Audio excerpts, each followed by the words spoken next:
Bienvenue sur la chaîne Sciences et Culture TV. Aujourd'hui, nous allons parler d'un phénomène très important. On va parler de la différence qui existe entre le diamant et le charbon. Alors, il faut remarquer que le charbon et le diamant sont constitués du même carbone. Mais pourquoi est-ce que le diamant est résistant alors que le charbon est tout molle comparé au diamant? C'est ce que nous allons voir tout à l'heure sur notre chaîne Sciences et Culture TV. Pour commencer déjà, on va parler déjà de la formation du diamant et de la formation du carbone. Parce que si le diamant est aussi résistant, c'est parce qu'il a été formé dans certaines conditions particulières. Et si le charbon est aussi molle, c'est parce qu'aussi il a été formé dans certaines conditions particulières. Alors, si vous êtes prêts, on y va. Le processus de formation du diamant et du charbon est fondamentalement différent, ce qui conduit à des propriétés physiques et chimiques distinctes pour ces deux matériaux. Pour commencer, le diamant se forme sous d'énormes pressions et températures profondément à l'intérieur de la Terre, à environ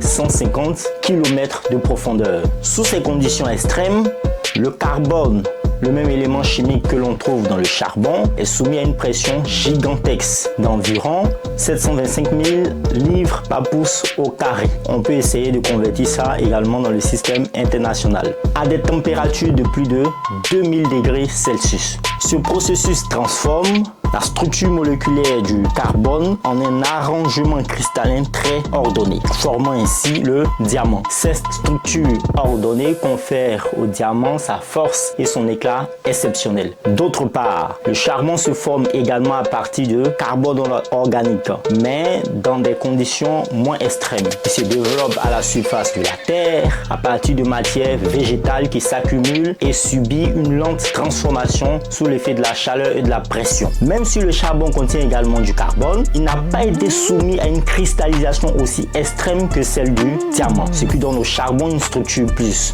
désordonnée. Pour finir, la différence entre le charbon et le diamant réside dans les conditions de formation qui déterminent leur structure moléculaire. Le diamant se forme sous des températures et des pressions extrêmes, aboutissant à une structure cristalline ordonnée, tandis que le charbon se forme dans des conditions moins extrêmes, donnant une structure plus désordonnée. C'est la raison pour laquelle ces deux matériaux ont des propriétés si différentes, avec le diamant étant incroyablement dur et transparent, tandis que le charbon est plutôt mou et opaque. Merci de nous avoir suivis. Vous connaissez maintenant quels sont les différents milieux de formation du charbon et du diamant, et vous savez maintenant pourquoi est-ce que le charbon est si mou et le diamant est si bien ordonné et bien dur. Cela aussi est dû à leurs conditions initiales de formation. J'espère que vous avez appris beaucoup de choses aujourd'hui. Portez-vous bien, faites le plein de savoir. Peace out.